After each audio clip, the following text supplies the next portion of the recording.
everyone. Welcome to this edition of the broadcast where we give you bite-sized bits of best practices to help you be a better leader and a more effective communicator. I'm your host, Gerard Braud. As always, thanks for watching. Thanks for being a subscriber. And if you're not a subscriber, we welcome you to our tribe where we discuss the effective ways to communicate during a crisis. And right now, we're in week 6 of the new year. And in the past 6 weeks, we've been focusing on consistency and continuity in communications. And we have been railing against the idea of creating New Year's resolutions. When people create New Year's resolutions, it represents that they stopped doing something or started doing something, but then they stop it and restart. Most people 6 weeks into the year, where we are now, have already broken their New Year's resolutions. The most successful people, however, are the ones who achieve consistency and continuity. Businesses that work toward continuous improvement are the most successful businesses. They make more money. Leaders who are consistent get paid more, have greater job security. So we've been looking at the 5 steps to effective crisis communications this year and looking at ways to maintain the learning and the perfection throughout the year. Step 5 is where we are today, and that would be doing crisis drills, emergency drills, crisis communications drills, whatever you wish to call them. Some organizations refer to them as exercises. Hats off to you if your organization already does exercises and drills on a regular basis. Some do them once a quarter because they're required to by regulators or by associations they belong to. Some do them once a year. Some never do them. If you are in the never do, start doing them. If you already do them, here's my challenge to you. In your drills, do you write out news releases, go through the news release approval process, then conduct 1 and preferably 2 news conferences during the drill?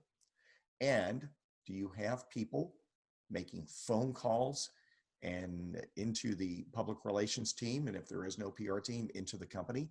Do you have a team of people making phone calls all during the crisis to simulate what media and community members would do? And do you have a team of people creating fake or mock social media injects so that you're creating social media noise all during the crisis? If you're not doing the things I just described, I want you to add them to your drill. And as always, I will be your accountability buddy. We always include a link so that you can get a free phone call if you want to talk about it. And as always, if you want me to do it for you, hey, that's what I do for folks. Make the drills more realistic. I can't tell you how many people practice the emergency side of a drill, but fail to practice the communication side of a drill. During a drill, when I'm facilitating, especially if I've written the crisis communications plan for the team, if I've done the vulnerability assessment with the team, if I've provided them with 100 or more pre-written news releases, when I've done all of those components, the drill is going to test the components, test the plan and the news releases. If I've done the media training, then we're testing the spokespeople. We're testing how all the teams work together and testing whether or not the communications team properly uses the crisis communications plan and whether there are any flaws in the plan so the plan can be updated. Again, consistency, continuity, continuous improvement. A drill, just like media training that we talked about last week, a drill is designed to allow an organization to mess up in private so you never mess up in public. I always harken back to what I call Alexander Haig syndrome.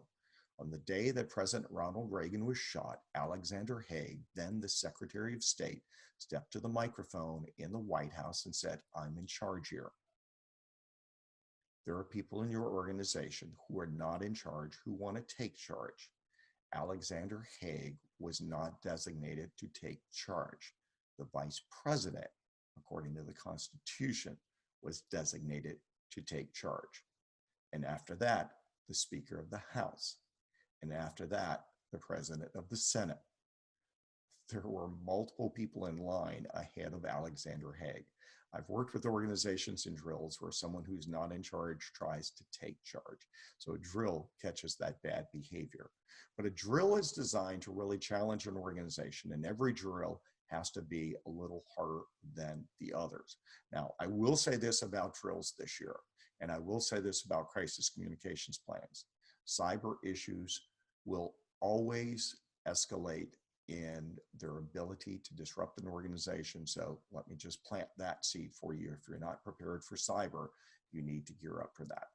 But ultimately, you want to complete the 5 steps to effective crisis communications. You want to have a drill this year, next year, and every year. Now is the time to gather your team together, put dates on calendars, not just for this year, but for next year. Calendars fill up very quickly. Make sure you get on calendars early and schedule events far in advance. And look, when it comes to a drill, many people want to know, what time should the drill start? Should we tell the team? Should we not tell the team? I like to tell people there will be a drill. I don't always tell them what time the drill begins. And often the time to begin the drill is at the worst time possible, because a real crisis never happens at a convenient time. That's when you're really prepared, when the drill has some elements of real life difficulties. For example, does the drill happen during rush hour? Does it begin during rush hour? Does it begin when people are still getting their kids ready for school in the morning, where they have multiple people tugging at them, when they have those day-to-day morning challenges? Make your drill realistic, repeat it on an annual basis, test your teams, test your plans, do it right, and do it consistently. If I can be of assistance, by all means, reach out to me. If you need me as an accountability buddy or a facilitator, I'm here to serve you. Because ultimately, I hope you don't have a crisis this year.